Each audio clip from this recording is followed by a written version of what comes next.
Principles for Success, an ultra mini-series adventure in 30 minutes and in 8 episodes. Episode 1, The Call to Adventure. Before we begin, let me just establish the fact that I don't know much relative to what I need to know.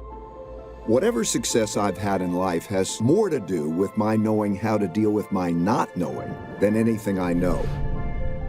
That I should be telling other people what to do sounds kind of presumptuous to me, but I'm going to do it because I believe that the principles that have made me successful could help others achieve their own goals. I'm now at a stage in my own life in which it is much more important to me to pass along what I've learned about how to be successful than to seek more success for myself. What you choose to do with these principles is up to you. You have to be an independent thinker because only you can develop your own principles based on your own values. This brings me to my first and most fundamental principle, which is that you need to think for yourself about what is true. So let's get started. Early on, I discovered I needed principles. Principles are smart ways for handling things that happen over and over again in similar situations. There are principles for everything, from skiing to parenting to cooking and so on.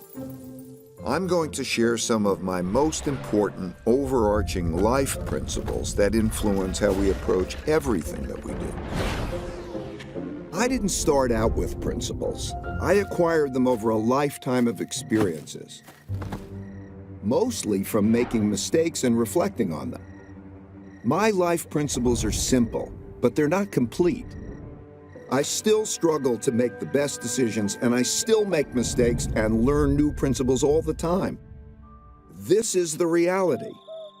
At the beginning, I needed to escape the conventions that surrounded me, which meant that I needed to think for myself. Unless you want to have a life that is directed by others, you need to decide for yourself what to do, and you need to have the courage to do it. But I didn't know that at first. I only learned that from going on my adventure.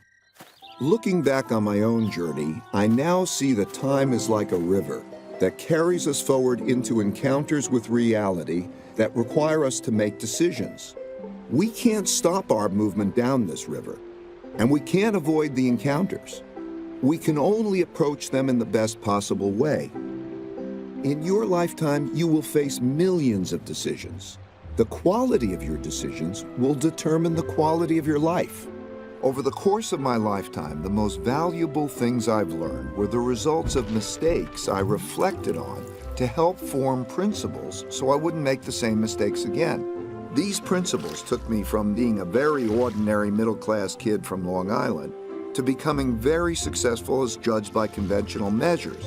They also gave me the meaningful work and meaningful relationships that I value even more than these conventional successes.